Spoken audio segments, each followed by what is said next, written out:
मन मंदिरा गजर भक्तीचा.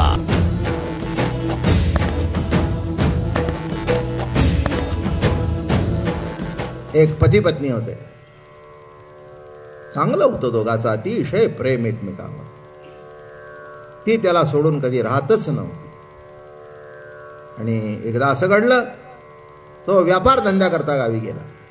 आता गावी गेल्यानंतर ती तरी काय करणार बरं का. मग तिने आपल्या आवडीप्रमाणे, तिला थोडीशी कलाकुसरी येत होती करता, पुतळे बितळे करत होते बरं का.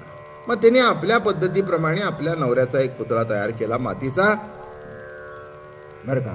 आणि त्या मातीच्या पुतळ्याची ती रोज पूजा करायची बरं का. सकाळी उठलं की त्याची पूजा करायची. मग आवडीचं त्याच्या, आज तुमच्या आवडीचं थालीपीठ केलंय बरं का, मग ते थालीपीठ दाखवायची, पूजा करायची आवडीने, अगदी प्रेमाने. आणि त्याच्यामध्ये ती सबन दिवस जायचा तिचा त्या पुतळ्याच्या सेवेमध्ये.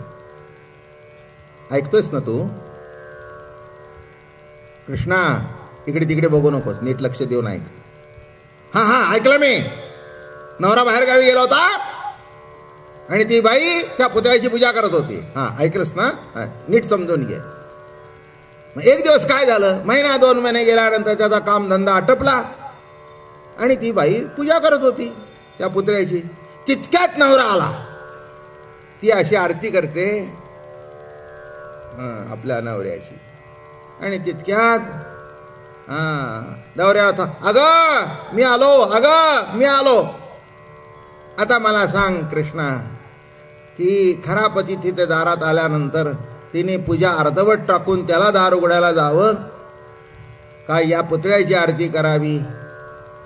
मला माहिती नव्हती म्हणे तू इतकी मूर्ख असशी. असले साधे प्रश्न काय मला विचारतेस?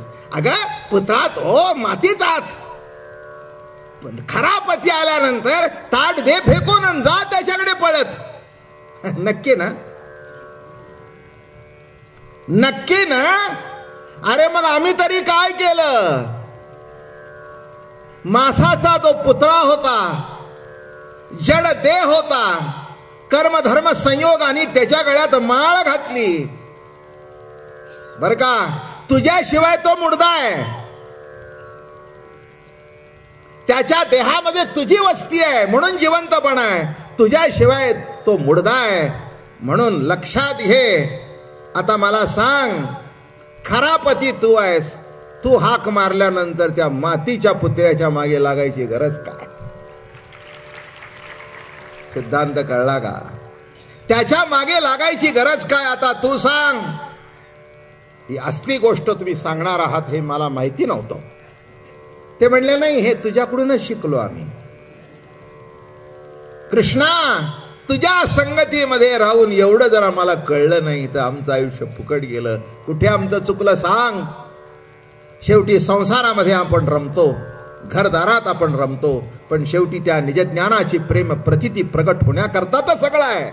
कशाकरता खटपट आहे? मनुष्य जन्माचं सार्थक संसाराच्या दृष्टिकोनातून बरोबर आहे. 2 मुलं बाळ होणं, घरदार, प्रपंच, नवरा बायको, ठीक आहे. पण त्याच्यापेक्षाही जी जीवनामध्ये अध्यात्माची किंवा आत्मोन्नती व्हायला पाहिजे, जो खरा पती आहे त्याची ओळख एक लक्षात ठेवा.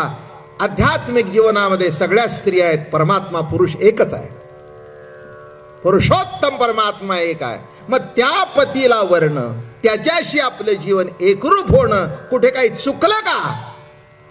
एवढं म्हटल्याबरोबर बर बर बर बर जास्ती शहाणपणा करू नका, मला शिकवू नका. कामाग्नी कृश पडिले सकळ, मांडियला खेळ मनमथाचा. या रास क्रीडेचा दुसरा एक भाग आहे की मनमथ याला सुद्धा अहंकार झाला होता की भल्या भल्याला मी आडवं केलंय, या कृष्णाला सुद्धा आडवं करीन बरं का. म्हणून या लीलेचं वर्णन, रासक्रीडेचं कामविजय लीला. दुसरं वर्णन काय आहे? कामविजय लीला. म्या गोपिकासी काम केला की त्यांचा निशेष काम हरला, विचार न करतिया बोला कृष्ण व्यभिचारिला मूर्ख म्हणती. काय सांगतायत नाथ महाराज भागवतात? म्या गोपिकासी कामू केला, नव्हे नव्हे निशेष कामू हरिला, विचार न करतिया बोला कृष्ण व्यभिचारिला. मूर्ख म्हणती, ज्यांना कळत नाही ते म्हणतात व्यभिचार, पण ज्यांना कळतात ते म्हणतात नाही. जीवनामध्ये हे घडायलाच पाहिजे, आत्मरती घडलाच पाहिजे. आणि आत्मरती घडायचा असेल तर हे नको ते जवळ आलेत. लक्षात ठेवा, पहिला तोच आहे, नंतर बाप, नंतर आई, नंतर नवरा, नंतर भाऊ, हे सगळे मागून आलेले आहेत. ओरिजिनल कोण आहे? ओरिजिनल पती कोण आहे? अहो तोच आहे. हे समजण्याकरता ही रासक्रीडा केलेली आहे. आणि कामाला मोठा अहंकार होता. तो म्हणाला मी भला भल्याला लोळवलं, शंकराला लोळवलं, विष्णूला सुद्धा संपवलं. पराशराची अवस्था काय करून टाकली. विश्वामित्र हजारो वर्ष डोळे झाकून बसला, एकदा उघडला आणि मेनका जन्माला आली. अहो एक का भानगडी आहेत? पुराण तुम्ही काढून बघा, अवघड आहे सगळं बरं का. म्हणून पुराण केव्हा तरी बघावी, ज्ञानेश्वरी रोज वाचावी. पुराण केव्हा तरी बघितलं तरी ठीक आहे, न बघितलं तरी ठीक आहे. काय ज्ञानेश्वरी मध्येच कामविजय प्राप्त होईल. आणि हीच रासलीलेचं सार आहे. रासलीलेचं सार हाच आहे. आणि तो म्हणाला मी तुला बघून घेतो. भला भल्याला तुम्ही चित केले, तुला सोडीन का कृष्णा? कृष्ण म्हणाले त्याच्या करता आपण ही रास करू. बघू तुझी काय ताकद आहे, तुझी पावर तरी बघू, काय सामर्थ्य आहे तुझ्यात, बरं का. आणि असं शरदाचं चांदणं जिकडे जिकडे फुललेलं आहे. आणि रास क्रीडा भगवतीनं सगळ्या गोपिकांना सांगितलं, आता फेर धरा. सेंटरला एक कृष्ण होता, तो बासरी वाजवत होता. आणि मग एक एक गोपी, एक एक कृष्ण, सुरू झाल्या टिपऱ्या. पण दोन्ही टिपऱ्या नाद एक, दो टिपरी नाद एक. एक लक्षात घ्या, एक कृष्ण एक गोपी. सिद्धांत सांगतो, वृत्ती ही गोपी आहे. प्रत्येक वृत्तीच्या मध्ये कृष्ण आहे. त्याच्या पुढची दुसरी वृत्ती आहे, त्याच्यामध्ये कृष्ण आहे. तुम्ही मणी ओलेले बघितलेत का? दोन मणी, त्याच्यामध्ये एक सूत्र आहे. मधला दोरा दिसत नाही, पण दोऱ्याशिवाय एक राहत नाहीत. काय म्हटलं मी? आता मोत्याची माळ आहे, अमक्याची माळ आहे, मणी दिसतात, इतके एकमेकाला मणी चिकटलेले असतात. पण ज्या अर्थी मणी चिकटून आहेत त्या अर्थी मध्ये कुठेतरी एक अशी फट आहे, तो सांदा आहे, आणि तोच कृष्ण आहे. एक एक गोपी, एक एक कृष्ण. बघा ना, एक वृत्ती उठली, ती वृत्ती आली जगामध्ये, विरून गेली. त्याच्या मागे दुसरी वृत्ती उठली, पण ती दुसरी वृत्ती उठण्याकरता मध्ये कृष्ण आहे. एक एक गोपी, एक एक कृष्ण.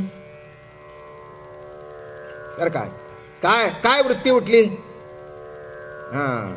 कसं गंमत म्हणून सांग. जेवायला बसलाय तुम्ही, अगदी सुंदर भाकरी केलेली आहे, वांग्याचं भरीत केलेलं आहे, आणखीन म्हणाल ते तुम्ही मसाले भात केलेला आहे, काय नाही तर सिझलर्स आहेत. काय आपल्याला सगळ्यांना जेवण वाढायचं. एखादा म्हणलं आम्हाला चायनीज आवडतं, हे वांग्याचं भरीत तुम्हीच खा. बरं बाबा, वांग आम्ही खातो.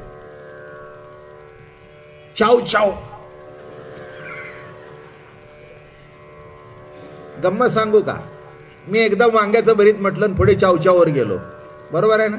वांग्याचं भरीत ही एक वृत्ती आहे, आणि त्याच्या पुढे एकदम चावला गेलो, ते मधला जो आहे ना उठवणारा, तो कृष्ण आहे. काय सांगितलं? मग जेवायला बसता बसता अजून घ्या ना एक पोळी. नाही नाही, पोळी नाही ग, कोशिंबीर आण. अरे जरा ते टीव्हीचं बटन वाढव. कळलं का? वृत्ती उठली दुसरी. इथे रसविषयाची वृत्ती उठलेली आहे, इथे रूपविषयाची वृत्ती उठते. बरं का? जरा हळू बोल ना. इथे शब्द विषयाची वृत्ती उठली. या भिन्न भिन्न वृत्ती जरी असली तरी प्रत्येक दोन वृत्तीच्या मध्ये एक कृष्ण आहे. एक एक कृष्णनी एक एक गोपी. आणि शेवटी यांचा फेर चालू आहे. शब्द विषय, रस विषय, गंध विषय, रूप विषय अशी टिपरीचे नाद चालू आहेत. पण हे किती जरी पंच विषय असले तरी सगळ्यांचं नाद एक मधला जो कृष्ण आहे, हृदयस्थ परमात्मा, त्याच्या नादाशी एक रूप होऊन बाकीच्या वृत्तीने फेर धरलेले आहेत.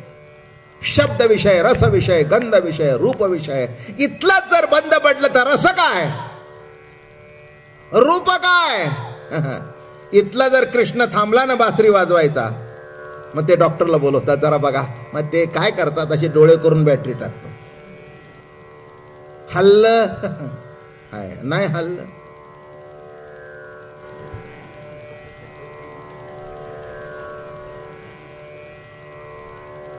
मी म्हटलं तुम्ही असं करून काय बघितलं. अहो म्हणले जर प्रकाश टाकला जर नजर चमकली तर समजायचं जिवंत आहे. काहीच नाही.